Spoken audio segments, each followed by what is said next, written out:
আমি আওয়াজটাকে ফলো করলাম, কোথা থেকে আওয়াজ হয় আওয়াজটাকে ফলো করলাম। ফলো করে যেতে যেতে যেতে যেতে খোদার কসম করে বলি, সেই মাত্র আমি ফলো করে যাচ্ছিলাম, আমাকে ওই আওয়াজটা আস্তে আস্তে আস্তে আস্তে আস্তে করে আমার দয়াল নবীর রওজা মোবারকে নিয়ে যায়। আমি নবীজির রওজা মুবারকের সামনে দাঁড়াইলাম। দাঁড়ানোর পরে আমি গভীরভাবে শুনতেছি, আজান কোথাও থেকে বের হয় না, মদিনাবাসীরা কেউ আজান দেয় না। আমি শুনতেছি আমার মায়ার নবী রওজা মুবারকের ভিতর থেকে আজানের ধ্বনি বের হয়। আসল তোমায় ভালোবাসি মনরে দয় ও যার করে, বলো না রাসূল তোমায় ভালোবাসি মনরে দয় ও যার করে, বুকের ভেতর জ্বালায় আমার দূর হবে তো মার দিদারে, দূর হবে তো মার দিদারে। ও গো আমার নূরের নবী, তোমার প্রেমের পাগল আমি। ও গো আমার নূরের নবী, তোমার প্রেমের পাগল আমি। মায়া যদি লাগে তোমার, মায়া যদি লাগে তোমার, দাও না দেখা ঘুমের ঘরে, বলো না রাসূল তোমায় ভালোবাসি মনরে দয়, বুকের ভেতর জ্বালায় আমার দূর হবে তো মার দিদারে, দূর হবে তো মার দিদারে। সুখে তুমি দুঃখে তুমি, চোখে তুমি বুকে তুমি, সুখে তুমি দুঃখে তুমি, চোখে তুমি বুকে তুমি।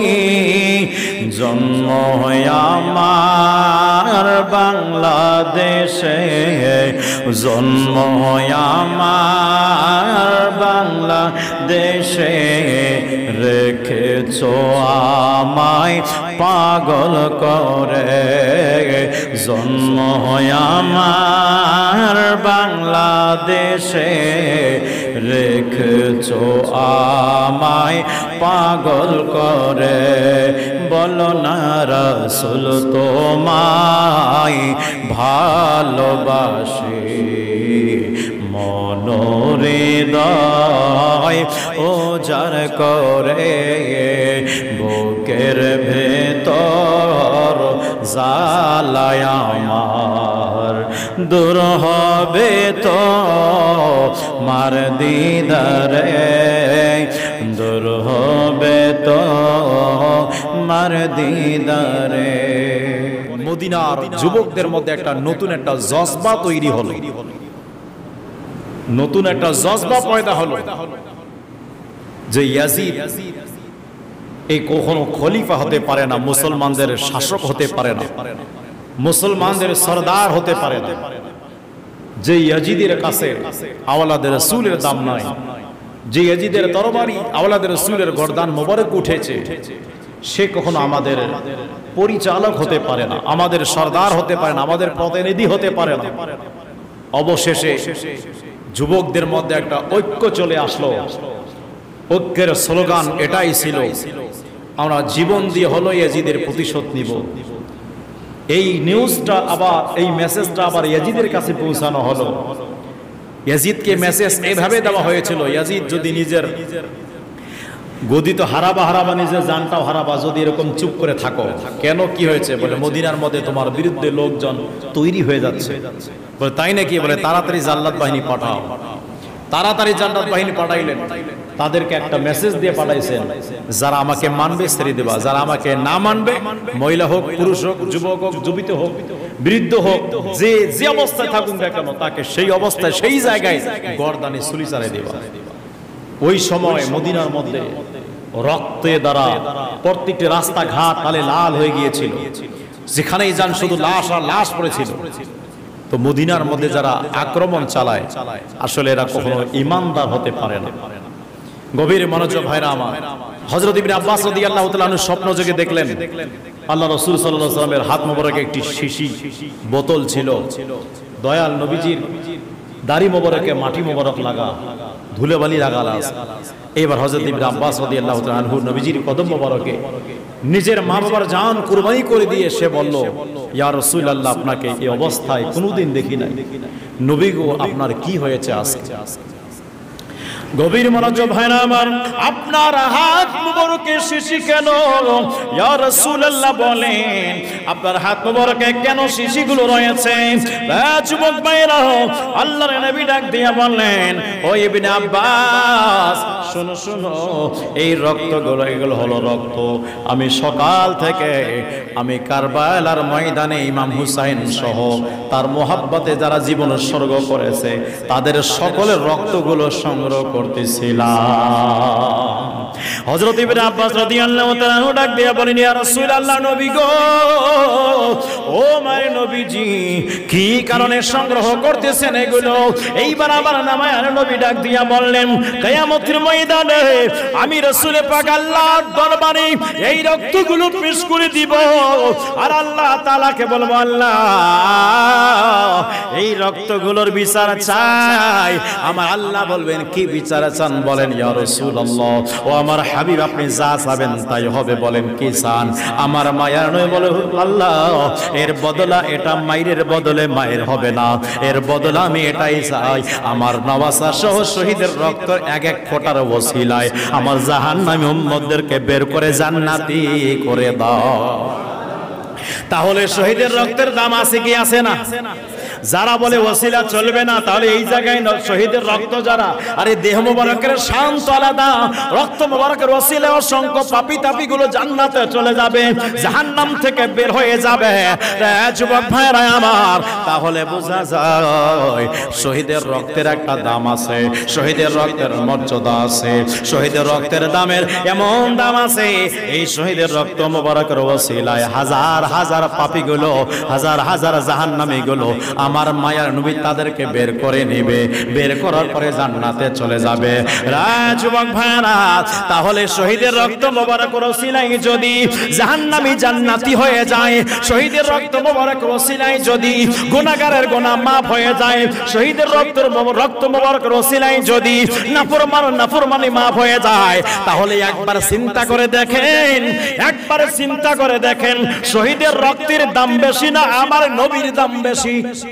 কথা কয় না কে? কার দাম বেশি? নবীর দাম বেশি না শহীদের দাম বেশি? নবীর দাম বেশি। আর নবীর ভালোবাসায় যারা ইন্তেকাল বরণ করেছে, নবীর ভালোবাসায় যারা জীবনটা উৎসর্গ করেছে, তারাই হলো শহীদ। তাহলে নবীর ভালোবাসায় শাহাদাত বরণ করলে তাদের মর্যাদা যদি এটা হয়, আমার মায়ের নবীর দাম কত? আমার রাসূল পাকের একটা সিজদা মোবারকের ওসিলায়, আমার মায়ের নবীর পেটে মোবারকে পাথর বাঁধার ওসিলায়, আমার মায়ের নবীর দান্দান মোবারক শহীদ হওয়ার ওসিলায় আমার আল্লাহ জাহান্নামের মধ্যে একমাত্র অস্বীকারী ব্যক্তিরা ছাড়া, অর্থাৎ কাফের মুশরিক ইহুদিরা ছাড়া বাকি যারা আছে সমস্ত ঈমানদারদেরকে আমার মায়ের নবী শাফাআত করে জান্নাতে নিয়ে যাবে। একটাও জাহান্নামে থাকবে না। সমস্ত উম্মতের মধ্যে যারা ঈমানদার থাকবে, তারা যদি কোনো কারণে, আমলের কারণে যদি জাহান্নামে চলে যায়, আমার নবী শাফাআত করে টেনে তাকে যে বের করবে। জোরে বলেন না সুবহানাল্লাহ। শুধু অস্বীকারী ব্যতীত অস্বীকারী ব্যতীত যারা অস্বীকার করেছেন কাফের, ইহুদি, নাসরা এবং মুনাফিকরা জাহান্নামের একবার নিম্ন পর্যায়ে থাকবে। একবারে সব থেকে অবস্থা টাইট, একদম খারাপ অবস্থায় মুনাফিকরা থাকবে। এটা কোরআন শরীফের মধ্যে আল্লাহ পাক বলে দিয়েছেন, মুনাফিকরা একবারে জাহান্নামের নিম্ন দেশে, একবারে সবার নিচা ক্লাসে থাকবে। কারণ উপরে ইহুদিরা থাকবে, উপরে কাফের মুশরিকরা থাকবে, তার নিচে মুনাফিকরা থাকবে। কেন? মুনাফিকরা কাফেরের দ্বারা ইসলামের যত ক্ষতি হয় নাই, মুনাফিকের দ্বারা ইসলামরা তত তার চেয়ে বেশি ক্ষতি হয়েছে। কথা বলেন ঠিক কিনা? মুনাফিকের দ্বারা ইসলাম তার থেকে বেশি ক্ষতি হয়েছে। কারণ মুনাফিকের চরিত্র মুসলমানের মতো, মুনাফিকের আপনার পোশাক আশাক মুসলমানের মতো। আর একবার চিন্তা করে দেখেন, কারবালার ময়দানে পানি বন্ধ কোন ইহুদি করে নাই, কারবালার ময়দানে পানি বন্ধ কোন নাসারা করে নাই, কারবালার ময়দানে পানি বন্ধ নামাজিরা করেছে। কারবালার ময়দানে ইমাম হুসাইন রাদিয়াল্লাহু তাআলা সহ ওনার পরিবার পরিজন আল আওলাদগণ সফল সঙ্গীগণের বিরুদ্ধে তরবারি তুলেছেন, কোন বিধর্মী তুলে নাই, কোন কাফের তুলে নাই। যারা তরবারি তুলেছেন তারা মুসলমান ছিল। হযরত ওমর ফারুক আযম রাদিয়াল্লাহু তাআলাকে শহীদ করে দিয়েছেন একজন পাঁচ ওয়াক্ত নামাজি, আর তাকবীর উলার সাথে নামাজ আদায় করেছে। এই রকম একজন নামাজি ব্যক্তি অস্ত্র বের করে ওনার গর্দানে চালাই দিয়েছে। তাহলে নামাজি দেখলেই ভালো হওয়া যায় না। অনেকে বলে কে কি করে নামাজ তো পড়তেছে, আরে নামাজ তো ইবলিস শয়তানও পড়েছে। কথা কন না কে আপনারা? নামাজ তো ইবলিস শয়তানও পড়েছে, নামাজ তো আব্দুল্লাহ বিন উবাই পড়েছে, যে মুনাফিকের সর্দার, যার জন্য সূরাতুল মুনাফিকুন নাজিল হয়েছে। সেও তো নামাজ পড়েছে, সে তো নবীর কাছে বসেছে। তাহলে চিন্তা করে দেখেন, তাহলে ভালো আমল দেখলেই আসলে সে ভালো না, যার অন্তরটা আসলে ভালো তারাই হলো ভালো। কথা বলেন ঠিক কিনা? মুনাফিকরা মুনাফিকি অন্তরে লুকায় রাখতো, আর মুমিনের পেহচান হলো অন্তরে যেটা, মুখেও সেটা, মুখে যেটা অন্তরেও সেটা। আর মুনাফিকের কাফেরের পরিচয় হলো আল্লাহকে তারা অস্বীকার, আপনার নবীকে তারা অস্বীকার করে, মন দিয়ে করে, মুখ দিয়ে করে। কিন্তু মুনাফিকরা মুখ থেকে স্বীকার করে, মন থেকে নবীকে অস্বীকার করে। এই ব্যক্তিটা সবচেয়ে খাতারনাক ব্যক্তি। আর এইরকম ব্যক্তি আমাদের সমাজে অসংখ্য আছে। আছে কিনা বলেন? মুখে আছে আপনার মধু, কিন্তু মনে আছে বিষ। এইরকম কোন ব্যক্তির ধারায় আপনারা পড়বেন না, যদি থাকে তো সাবধান। গভীর মনোযোগ ভাইরা আমার, আল্লাহ পাক মহান রব্বুল আলামিন শহীদ যারা হয় তাদেরকে জিন্দা রেখেছেন। এখন প্রশ্ন হলো, আমার মায়ের নবী মদিনার জমিন থেকে কারবালার জমিনে গিয়েছেন, কারবালার ময়দানে গিয়ে শহীদের রক্তগুলো সংগ্রহ করেছেন। বন্ধুরা রে আমার, ও আমার আশিক রাসূল বন্ধুরা শোনেন, এবার আমার নবীজিকে স্বপ্ন যোগে মোটামুটি একই স্বপ্ন উম্মে সালমা রাদিয়াল্লাহু তাআলা আনহা তিনি দেখলেন দুপুরবেলা খাওয়া করার পরে একটু কাইনুলা করা সুন্নাতে রাসূল, মানে একটু শুয়ে যাওয়া সুন্নাতে রাসূল। উম্মে সালমা রাদিয়াল্লাহু তাআলা আনহা তিনি শুয়ে গেলেন, যখন শুয়ে গেলেন ঘুম চলে আসলো। ঘুমন্ত অবস্থায় স্বপ্ন জেগে দেখছেন দয়াল নবীজির চোখ মোবারকে পানি, হাত মোবারকে একটা আপনার শিশি রয়েছে, এবং চোখ আপনার চুল মোবারকে ধুলাবালি লাগাও। এই অবস্থায় দেখে উম্মে সালমা ডাক দিয়া বললেন, ইয়া রাসূলুল্লাহ, নবী গো, ও মায়ের নবীজি, কি ব্যাপার গো নবী? এইরকম অবস্থায় কোনোদিন দেখি নাই, আমার জান আপনার কদমে কুরবান করে দিলাম গো নবী। বলেন এই অবস্থা কেন আপনার গো ইয়া রাসূলুল্লাহ? আমার নবী ডাক দেব, উম্মে সালমা মাটির দিকে তাকাই শুনি, মাটিকে দেখছো? একবার মাটির দিকে তাকাও। মাটি কোন সময় কোন মাটি? বন্ধুরা আমার, যখন আমার নবী প্রকাশ্য হায়াতে ছিলেন, কুল্লু নাফসিন যায়কাতুল মউত, এই স্বাদ গ্রহণ করেন নাই। আমার নবীজি পরপারে যাওয়ার আগে আমার রাসূল পাকের কদম মোবারকে জিবরিল আমিন কারবালার মাটি নিয়ে আসছিলেন। ওই মাটিটা আমার নবী মা আয়েশাকে দেন নাই, হযরত খাদিজাতুল কুবরাকে দেন নাই, অন্য কোন বিবিকে দেন নাই। 11 জন স্ত্রীর মধ্যে 10 জন স্ত্রীকে দেয় নাই। আর একজন স্ত্রী উম্মে সালমা রাদিয়াল্লাহু তাআলা আনহা, ওনাকে দিলেন। দেওয়ার পরে উম্মে সালমা, এই মাটিটা তোমারে দিলাম। এই মাটিটা কিসের মাটি জানো? এই মাটিটা হলো কারবালার মাটি। যেই দিন দেখবে এই মাটির রক্তের রক্তের পরিণত হয়ে গেছে। ওই দিন মনে করবা আমার কলিজার টুকরা হুসাইন আমার নওয়াসাকে কারবালার ময়দানে আমার উম্মতরা দুশরা আমার উম্মতরা নির্মমভাবে শহীদ করে দিয়েছে। যেই দিন দেখবা রক্ত হয়ে গেছে, মনে রাখবা ওই দিনটাই কারবালার ময়দানে যুদ্ধের দিন হয়েছে। ও বন্ধুরে, রায় আমার যুবক ভাইরা, যারা আমার নবীর ইলমে গায়েবকে অস্বীকার করেন, যারা নবীর গায়েব মানেন না, ওই ব্যক্তি যদি থেকে থাকেন তাহলে শুনে নেন, আমার প্রশ্ন হলো ওই মাটিটা অন্য কোন বিবিকে দিল না, অন্য কোন বিবিকে না দিয়ে উম্মে সালমা রাদিয়াল্লাহু তাআলা আনহার হাত মোবারকে কেন দিলেন? অন্য কোন বিবির কাছে দিলেন না। এই জন্য দিলেন না, আমার নবী জানেন ওই দিন পর্যন্ত উম্মে সালমাই শুধু বেঁচে থাকবে, আর কেউ বেঁচে থাকবে না। ঠিক কিনা বলেন? উম্মে সালমাই শুধু ওই দিন পর্যন্ত বেঁচে থাকবে, আর কোন স্ত্রী বেঁচে থাকবে না, সবাই পর্দা করে যাবে। অনেকে বলে কে কখন মারা যাবে আল্লাহ ছাড়া কেউ জানে না। তো নবী কেমনে জানলেন? বলেন নবী কেমনে জানলেন? একটু নামাজের পরে ঘুমাইয়া কেমনে জানলেন রাসূল? কথা কন না কেন? বলে আল্লাহ জানাই দিয়েছেন। তাহলে বুঝা গেল আল্লাহ যাকে জানাই দিয়েছেন তিনি তো জানতেই পারেন। কথা কয় না কেন? আমরা তো এটা বলি না যে আমার নবী নিজেই জানেন, না না, আমার নবীকে আল্লাহ জানাই দিয়েছেন। তো নবী আল্লাহ তাআলা জানানোর কারণে আমার রাসূল এখন খবর জানেন, আমার রাসূল এখন খবর জানেন, কারণ আল্লাহ তাআলা জানাই দিয়েছেন। জানানোর আগে নবী জানতেন না, যখন জানাইছেন তো নবী জানেন। আল্লাহকে বলি আল্লাহ কি জানাইছো? আল্লাহ বলে হে আমার হাবিব, আপনি যাহা জানতেন না আমি আল্লাহ সব জানাইছি। এখন কোন বিষয়টা জানাইলেন, কোন বিষয়টা জানাইলেন না, এটা যদি আমরা একটু গবেষণা করতে চাই তাহলে তো নবীর চেয়ে আমার ইলমটা বেশি হওয়ার দরকার। কথা কয় না কেন? যদি আমি গবেষণা করি যে আল্লাহ কোনটা জানাইলো কোনটা জানাইলো না, তো আমার জ্ঞান নবীর চেয়ে বেশি হওয়ার দরকার না? তো নবীর চেয়ে জ্ঞান যদি কোনো ব্যক্তি মনে করে এক সেকেন্ডের জন্য আমার জ্ঞান বেশি, ও সাথে সাথে কাফের। কথা কয় না কেন? কেন? আমার ওস্তাদ বাশার মানুষ, আর নবীর ওস্তাদ খালিক, যিনি সৃষ্টি করেছেন। জোরে বলেন না সুবহানাল্লাহ। তো আমার বন্ধুরা দেখবেন মানুষের মধ্যে যারা উচ্চ শিক্ষায় গভীর জ্ঞানের মানুষ, তার ছাত্ররাও কিন্তু গভীর জ্ঞানের মানুষ হয়। ইমামে আজম আবু হানিফা রাহমাতুল্লাহ আলাইহি যেমন গভীর জ্ঞানের মানুষ, ইমাম ইউসুফ রাদিয়াল্লাহু তাআলা তার ছাত্র, অসংখ্য কিতাব লিখেছেন, কত জ্ঞানের অধিকারী ওনারা।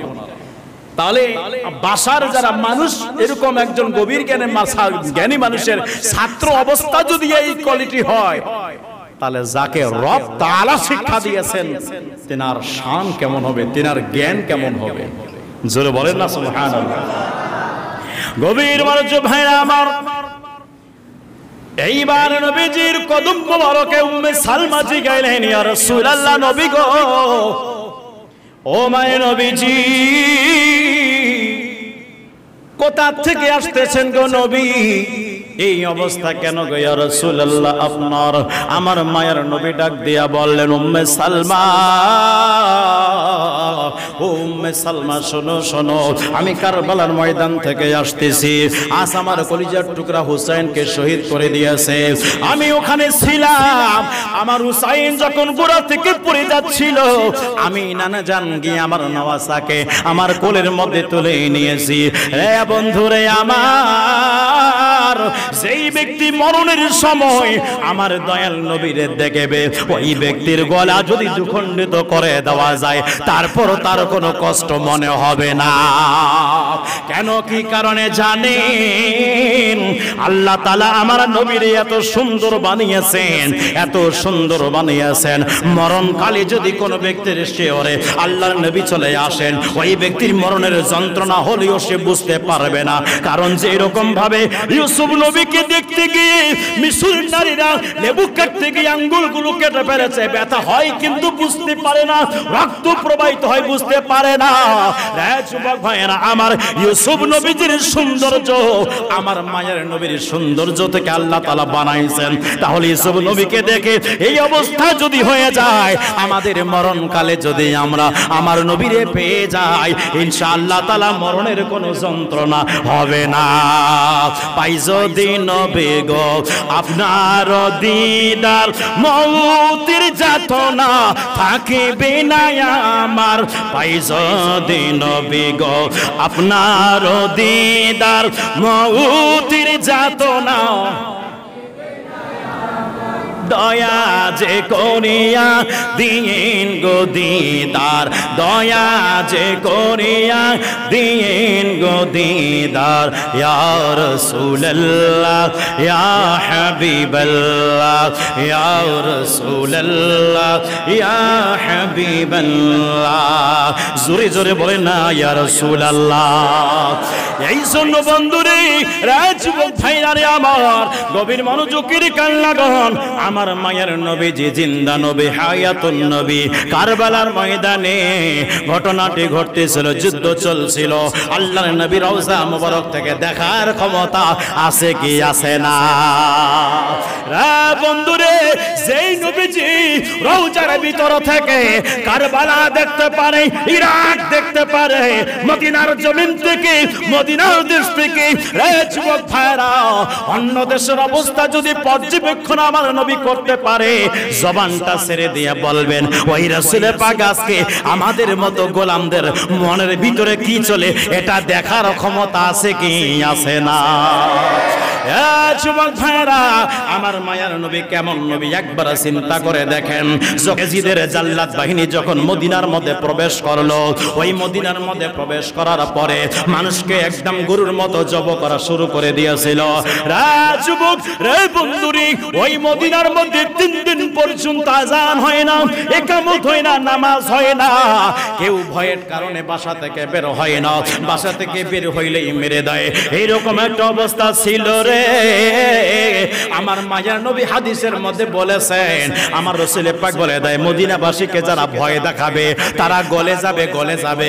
যেমনি পানির মধ্যে লবণ গলে যায়, ওই রকমে তারা গলে যাবে।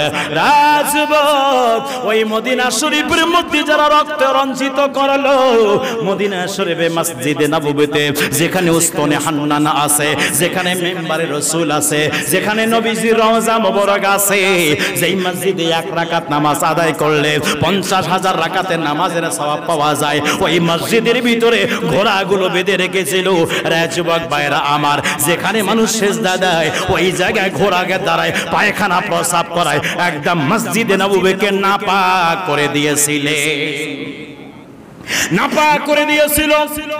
মদিনার মধ্যে 3 দিন পর্যন্ত আযান হয় না, কেউ বাসা থেকে বের হয় না। ওই জায়গার মধ্যে হযরত সাঈদ ইবনে মুসাইব রাদিয়াল্লাহু তাআলা আনহু তিনি বলছেন কথাগুলো, মদিনাবাসীরা সবাই ভয়ে কাতর, কেউ বাসা থেকে বের হয় না। কেন বের হয় না? জাল্লাত বাহিনী 3 দিন পর্যন্ত মদিনার মধ্যে অবস্থান করেছিল, এই জন্য ভয়ের কারণে, জাইনের ভয়ের কারণে বের হইলেই মেরে ফেলবে, এই জন্য বাসা থেকে তারা বের হয় না। বাসা থেকে বের হবে না কারণে কেউ আসতে পারে না, কেউ না আসার কারণে মদিনার মধ্যে আযানও হয় না, নামাজও হয় না, ইকামতও হয় না। খোদার কসম তিনি বলছেন, হযরত সাঈদ ইবনে মুসাইব রাদিয়াল্লাহু তাআলা তিনি বলছেন, আমি যখন মদিনার মসজিদে ছিলাম, আমি দেখলাম জাল্লাত বাহিনী চলে আসলো, মদিনার মসজিদের ভিতরে ঢুকলো, যারা ওখানে ছিল তাদেরকে জবাই করে দিল। আমি একটু পাগলের আচরণ করলাম, তাদের মধ্যে একজন ডাক দিয়া বলে, একে মেরো না, একজন পাগল আছে, পাগলের উপরে আমরা কোনো নির্যাতন চালাবো না, পাগলকে আমরা মারবো না। পাগল বের ছেড়ে দিল। তাদের কাছে পাগলের দাম আছে কিন্তু মদিনার দাম নাই, তাদের কাছে পাগলের দাম আছে কিন্তু নবীজির দাম নাই।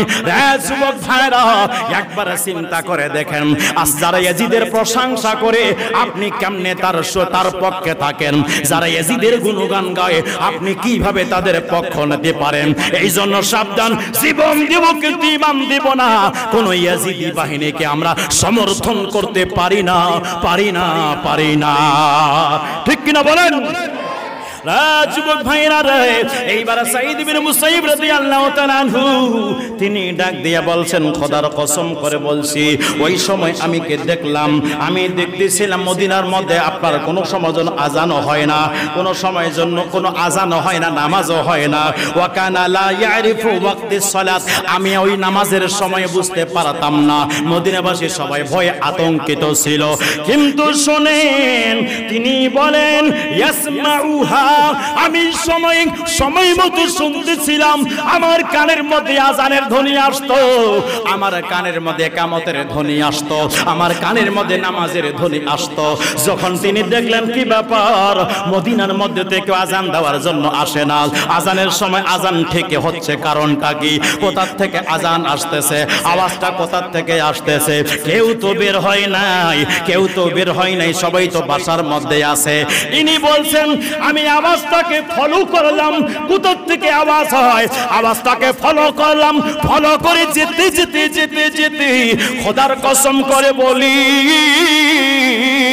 সেই মাত্র আমি ফলো করে যাচ্ছিলাম, আমাকে ওই আওয়াজটা আস্তে আস্তে আস্তে আস্তে আস্তে করে আমার দয়াল নবীর রওজা মোবারকে নিয়ে যায়। আমি নবীজির রওজা মুবারকের সামনে দাঁড়াইলাম, দাঁড়ানোর পরে আমি গভীরভাবে শুনতেছি, আজান কোথাও থেকে বের হয় না, মদিনাবাসীরা কেউ আজান দেয় না, আমি শুনতেছি আমার মায়ার নবী রওজা মুবারকের ভিতর থেকে আজানের ধ্বনি বের হয়।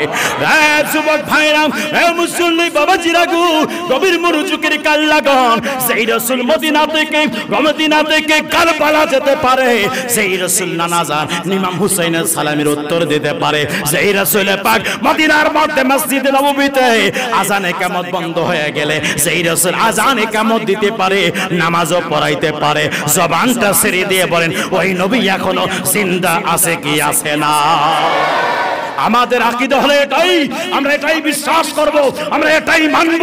আমাদের আকীদা, আমার নবী জিন্দা তখনও ছিলেন, এখনো আছেন, এবং কিয়ামত পর্যন্ত আমার নবী জিন্দা থাকবে। কারণ আমার আল্লাহ পাক এক মিনিট এক সেকেন্ডের জন্য আল্লাহ পাক আমার রাসূল পাকে ইন্তেকাল দিয়েছিলেন, আত্মা মোবারক বের করছেন, আবার সাথে সাথে ট্রান্সফার করে দিয়েছেন। কারণ ওই আত্মা মোবারক, আমার দয়াল নবীর আত্মা মোবারককে পৃথিবীর কোন জমিন, পৃথিবী আপনার আসমান বলেন, আরশে আজিম বলেন, কোনো কিছুই ধরে থাকার ক্ষমতা নাই। কারণ আমার আল্লাহ আমার দয়াল নবীর আত্মা মোবারককে একটা জায়গায় রাখার জন্য সেট করেছেন, সেটাই হলো আমার নবীর বডি মোবারক। নবীর বডি মোবারকের মতো মর্যাদাবান কোনো কিছুই নেই। রে যুবক ভাইরা আমার, যখন রাসূল পাকের আত্মা মোবারক নিয়ে যাচ্ছিলেন, যেখানেই রাখতে চাই তারা সাথে সাথে অস্বীকৃতি জানায়, রাখতে পারবো না, এত বড় আজমাতুল আত্মা মোবারক আমার রাখার কোনো ক্ষমতা নেই। সবাই অস্বীকৃতি জানালো। অবশেষে জিবরিল আমিন বলল, ইয়া রাসূলুল্লাহ, হে রব্বুল আলামিন, ও আল্লাহ আযজা ওয়া জাল, আমি এখন এই আত্মা মোবারক কোথায় রাখবো? কেউ তো রাখতে চায় না, কেউ তো রাখতে পারে না, সবাই অস্বীকৃতি জানাচ্ছে, সবাই সারেন্ডার হয়ে যাচ্ছে, সবাই তাজিমের সাথে বলছে, না ইয়া হে জিবরাইল, আমি এই আত্মা মোবারক ধরে থাকার ক্ষমতা নাই, আপনি অন্য জায়গায় যান। ইয়া আল্লাহ, আমি তো সব জায়গায় গেলাম, কেউতে নেবার রাজি হলো না, আল্লাহ এখন কোথায় রাখবো?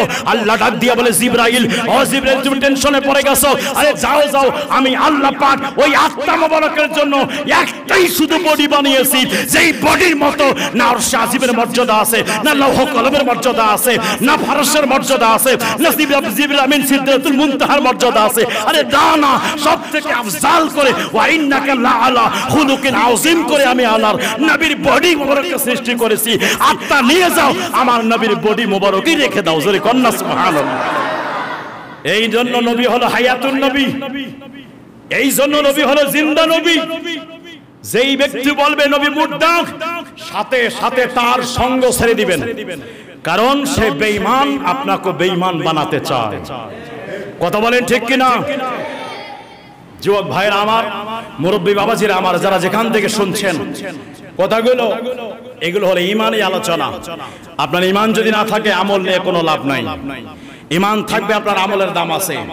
ঈমান যদি না থাকে, আমল চলে যাবে।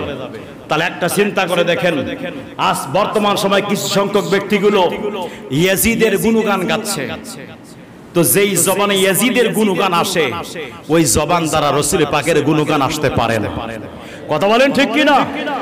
শুধু এখানেই শেষ নয়, ইয়াজিদ 3 দিন পর্যন্ত, ইয়াজিদের সৈন্যরা 3 দিন পর্যন্ত মসজিদে নববী বলেন মদিনার আনাচে কানাচে ছিল, অবস্থান করেছিল।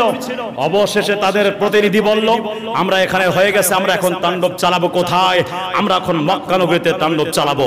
মক্কা নগরীতে যখন চলে গেল, ওই জায়গায় দুজন সাহাবী রাসূল ছিলেন, আব্দুল্লাহ ইবনে জুবাইর, আব্দুল্লাহ ইবনে ওমর রাদিয়াল্লাহু তাআলা আনহুমা। এনারা দুজনেই যখন শুনল মদিনার মধ্যে তারা আক্রমণ চালাইছে, এইদিকে দুজন সাহাবী রাসূল সাথে সাথে একটা বাহিনী তৈরি করলো। একটা বাহিনী তৈরি করেছে। একটা বাহিনী তৈরি করার পর কেন করেছে? জাল্লাত বাহিনীকে প্রতিরোধ করার জন্য। যখন তারা এই যে মদিনা থেকে মক্কার দিকে আসতে লাগলো, তখন রাস্তার মধ্যে খবর পাইলো ওখানে যাওয়া যাবে না, ওখানে গেলেই মাইর খেতে হবে, ওখানে গেলেই জীবন চলে যাবে। এই জন্য তারা প্রবেশ করলো না। দূর থেকে আপনার তীরের মধ্যে পাথর বাঁধলো, পাথর বেঁধে মক্কা শরীফকে যেই ঘরের দিকে আসমুখ করে মুসলমানরা নামাজ আদায় করে, যেই ঘরকে তাজিম করে, যেখানে আবে জামজাম আছে, যেখানে হাতিমে কাবা আছে, যেখানে আল্লাহর ঘর কাবা শরীফ রয়েছে, যেখানে 1 রাকাত নামাজ আদায় করলে 1 লক্ষ রাকাতে নামাজের সওয়াব পাওয়া যায়, ওই জায়গার মধ্যে তারা পাথরগুলো মারলো, তীর নিক্ষেপ করলো। ওই পাথরগুলো এসে পাথরে ঘর্ষণ খেয়ে আগুন লেগে গেল। কাবা শরীফের মধ্যে যে গিলাফ শরীফ ছিল, ওই গিলাফটা আগুন দ্বারা জ্বলে পড়ে সরকার হয়ে গেল। ওই আগুনে কাবা শরীফের উপরে ছাদ ছিল, কাঠের ছাদ ছিল, ওই কাঠে আগুন লেগে গেল। যখন পুরো কাঠের ছাদ পুড়ে যাওয়ার পরে কাঠের ছাদের উপরে একটা তাবারুক আপনার ওখানে হেফাজতে ছিল। সেই তাবারুক হলো হযরত ইসমাঈল আলাইহিস সালামকে জব করতে গিয়ে হযরত ইসমাঈল সালামের পরিবর্তে দুম্বা কুরবানি হয়ে যায়। ওই দুম্বার শিং ছিল, পায়ের খুর ছিল, এগুলো তাবারুক হিসাবে কাবা ঘরের ছাদে রাখা হয়েছিল। আমার ভাইরা, এটা রিওয়ায়াত দুটো আসছে। একটা হলো আগুন দ্বারা পুড়ে যায়, আর একটা রিওয়ায়াত হলো আগুন লাগার সাথে সাথে আল্লাহ পাক ওই নিয়ামতগুলোকে তুলে নেয়। কথা বুঝে আসছে? তাহলে যেই ব্যক্তির কাছে কাবার দাম আছে, ইয়াজিদের কাছে কাবার দাম আছে, কথা বলেন না আপনারা? কাবার দাম আছে, মদিনার দাম আছে, নবীর দাম আছে, আওলাদ রাসূলের দাম আছে। তাহলে আজ বর্তমান বাংলার মুসলমান নয়, সারা বিশ্বের মধ্যে এক শ্রেণীর ব্যক্তিগুলো ইয়াজিদের দালালি করতেছে। ইয়াজিদকে ভালো, এটা ভালো প্রমাণ করার জন্য তারা উঠে পড়ে লেগেছে। তারা হুসাইনের মহরম চলে যায়, হুসাইনের গুণগান গায় না, ইয়াজিদের গুণগান নিয়ে ব্যস্ত আছে। কথা বলেন ঠিক না? আমার ভাইয়েরা, কিভাবে ইয়াজিদ শেষ হয়ে গেল, এই ঘটনা নিয়ে সামনে জুমার দিন ইনশাআল্লাহ আসবো।